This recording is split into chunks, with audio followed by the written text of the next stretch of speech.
Thanks for coming out and watching the oxymoronic Reddit Professional Show, where I showcase the best and worst of the internet. Here I comment on brilliant and hilarious comment chains regarding dumb shit on the internet for you to enjoy. Make sure to subscribe, hit the little bell button so that you get notifications every time we come up with a new video. Enjoy this week's show.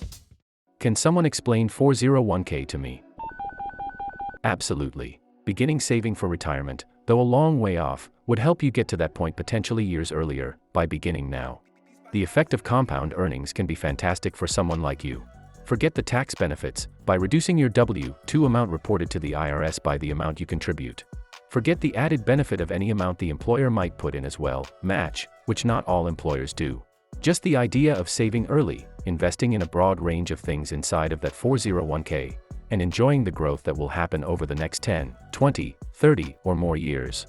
Last thing, if you can avoid it, over the course of your working career, never, ever touch the balance. You may have the ability to take loans, and may even be in a situation where you must withdraw due to some financial difficulty you may face. By all means, if you must, it's a good way to avoid further financial difficulty, but I'd encourage you to make it your very last resort. Save, and save some more.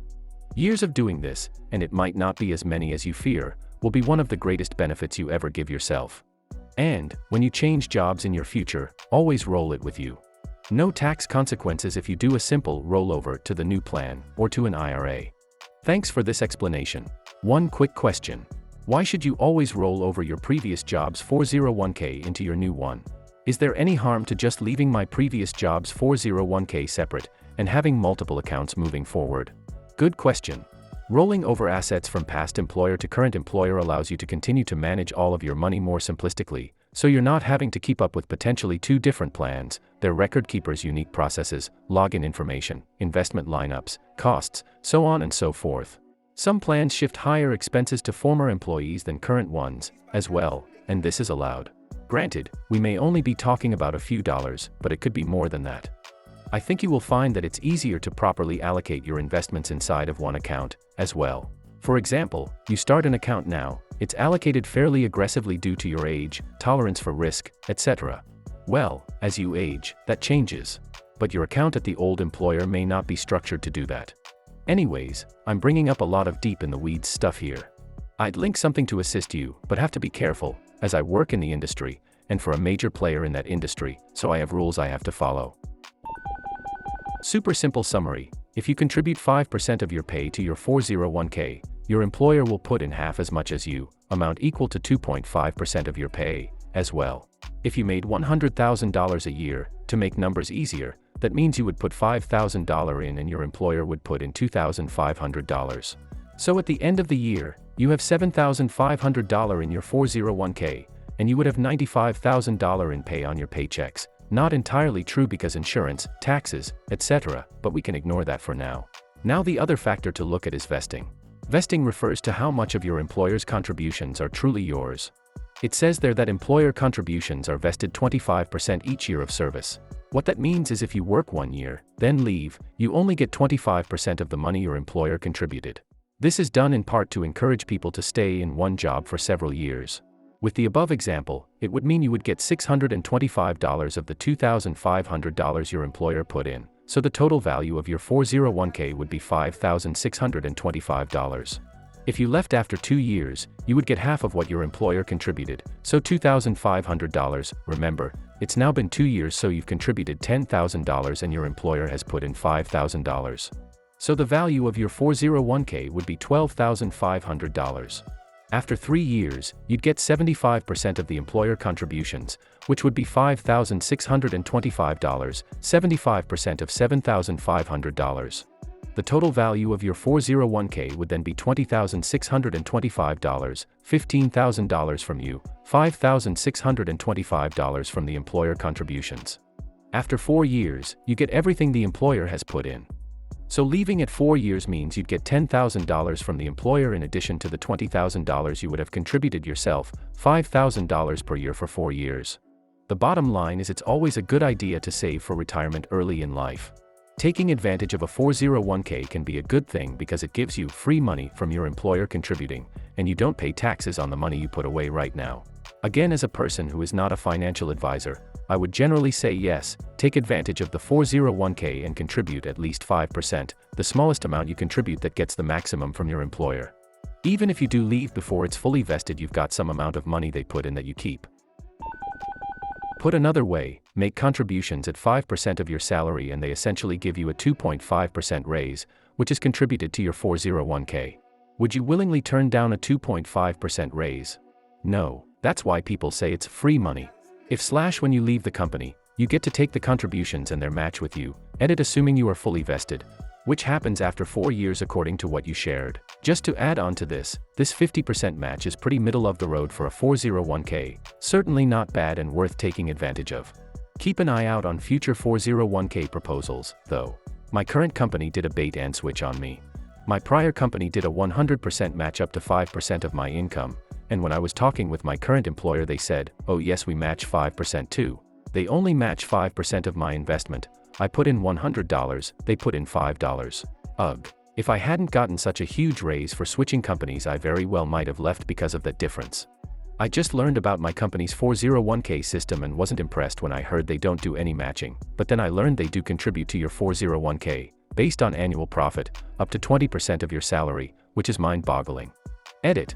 I should point out that the minimum contribution from the company is 4%, so they will always be giving me something, and for the last 4 years this company has consistently contributed 20% and has seen a similar percentage of growth in the company worth every year. This year we had 2 months that were below the budgeted profit, and then in October and November we broke profit records, so the contribution of 15 to 20% will probably stay in effect. That's an interesting company contribution system, hadn't heard that one before. Since it's up to 20%, you might want to find the historical data for what they've contributed for their employees over the years.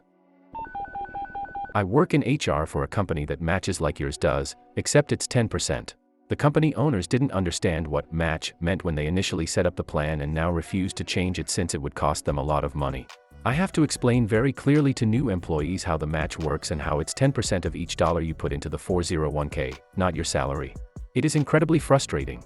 I wonder how much money it's costing them by taking a huge bite out of the prospective talent pool they can hire from.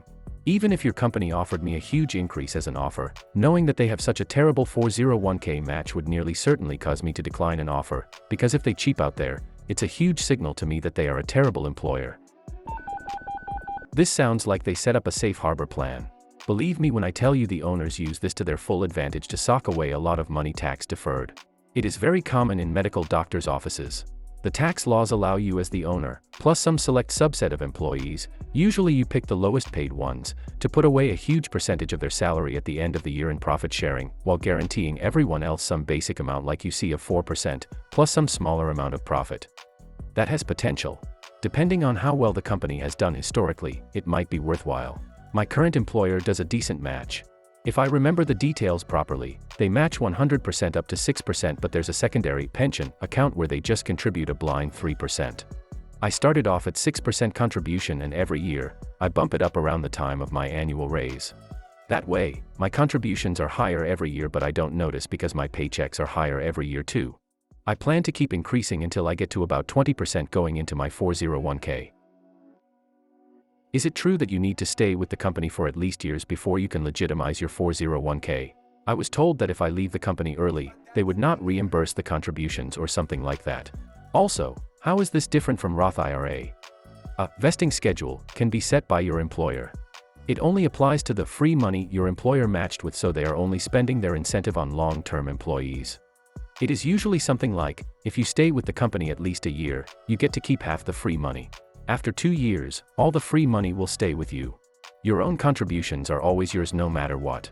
If you will not be staying with the company, or if they do not have an employer match, it is very similar to an IRA. The most glaring difference would be the contribution limits. You can only contribute up to $6,000 into an IRA each year.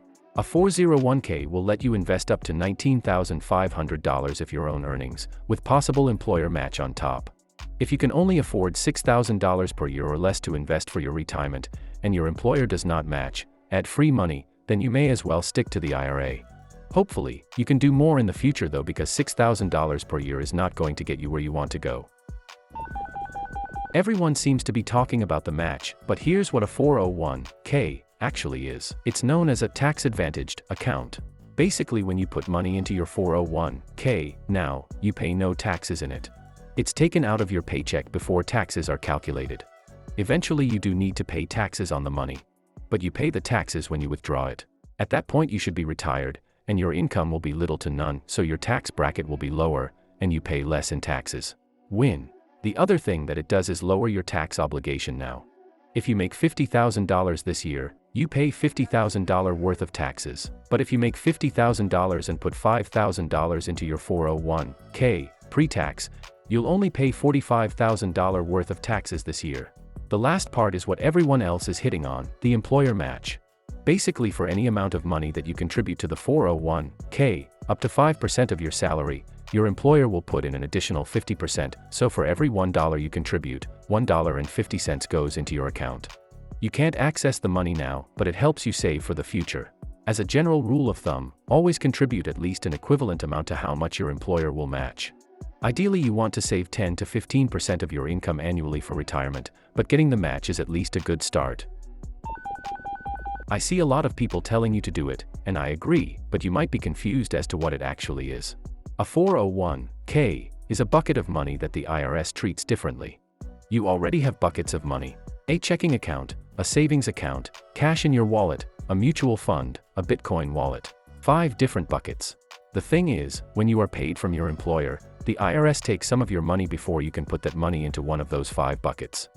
A 401k is a bucket of money the IRS doesn't get to touch right now.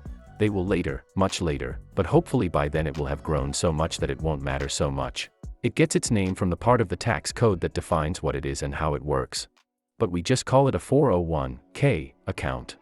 You tell your employer that you want to set aside a part of your money from your paycheck, and they deposit into the 401k account and then pay you the rest. Your take-home pay goes down, but the money is there, just in a different account. And even better, because you are investing this money, your employer kicks in a little extra directly into your account, which you might not get to keep unless you stay with them for a certain amount of time. Inside your 401k bucket is mutual funds, stocks, etc. That is how you make more money from what you put in. You are now invested in the stock market. Now, the account has certain rules. You can't take it out until you are much older, in general, but there are different ways you can access it before you are retirement age. But let's worry about putting it in now and worry about taking it out later. Plan on not seeing it for 40 years or more, and because you are being responsible and saving for your retirement, the IRS doesn't tax the income from the gains. If you took the same amount and just invested it in a regular investment account, you pay taxes on the income and you pay taxes on the gains in the account. Good, but not as good a deal as the 401k, and your employer doesn't kick anything in either.